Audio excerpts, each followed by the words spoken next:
Assalamualaikum warahmatullahi wabarakatuh. Perkenalkan, nama saya Isyikang Gunovita Purwani dengan NIM 222111263. Di sini saya akan sedikit mengulang materi sosiologi hukum untuk memenuhi nilai tugas akhir semester dari Bapak Muhammad Juli Janto. Baik, yang pertama saya akan menjelaskan pengertian sosiologi hukum. Sosiologi hukum adalah bidang sosiologi yang mempelajari hubungan antara hukum dan masyarakat. Sosiologi hukum mengkaji bagaimana hukum dibuat, diterapkan, dan dipatuhi dalam konteks sosial. Lalu yang kedua yaitu hukum dalam masyarakat. Hubungan antara hukum dan masyarakat sangat erat karena hubungan selalu dipengaruhi oleh proses interaksi sosial.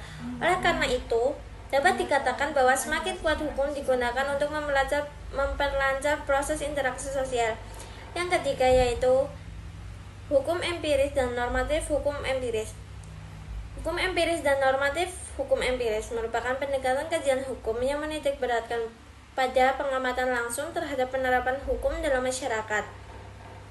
Yang keempat, aliran pemikiran hukum. Penolakan terhadap metafisika sebagai pertimbangan filosofis yang unggul merupakan hal yang lazim baik dalam pragmatisme maupun positivisme logis.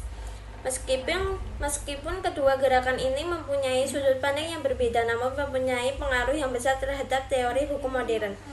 Yang kelima yaitu mazhab hukum Islam.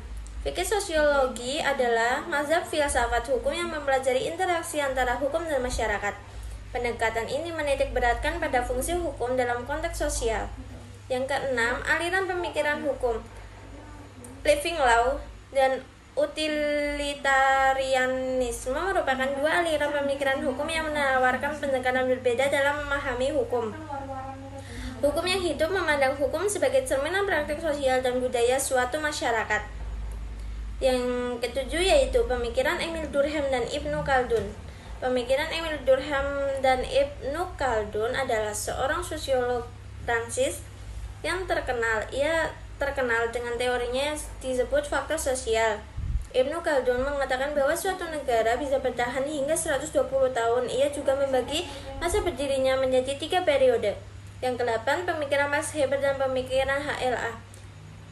Gagasan Max Weber tentang otoritas hukum rasional adalah bahwa otoritas dalam masyarakat modern didasarkan pada aturan-aturan hukum yang rasional dan berlaku secara internasional.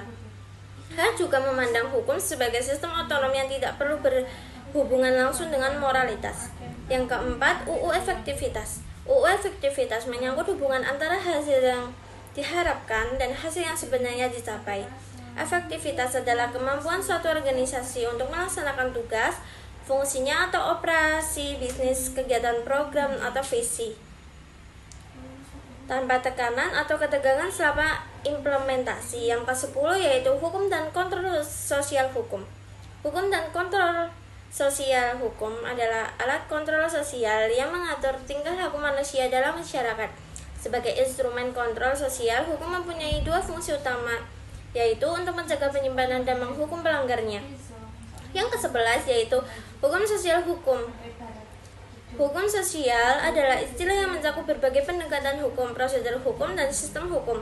Istilah hukum sosial secara bertahap berkembang sebagai istilah umum yang mencakup berbagai disiplin ilmu yang mempelajari ilmu pengetahuan alam dan perspektif sosial. Yang 12, Undang-undang progresif. Undang-undang progresif diartikan oleh Satcipto Raharjo sebagai serangkaian perubahan yang terjadi melalui perubahan sistem hukum, termasuk perubahan peraturan perundang-undangan apabila diperlukan untuk menjadi undang-undang yang lebih bermanfaat.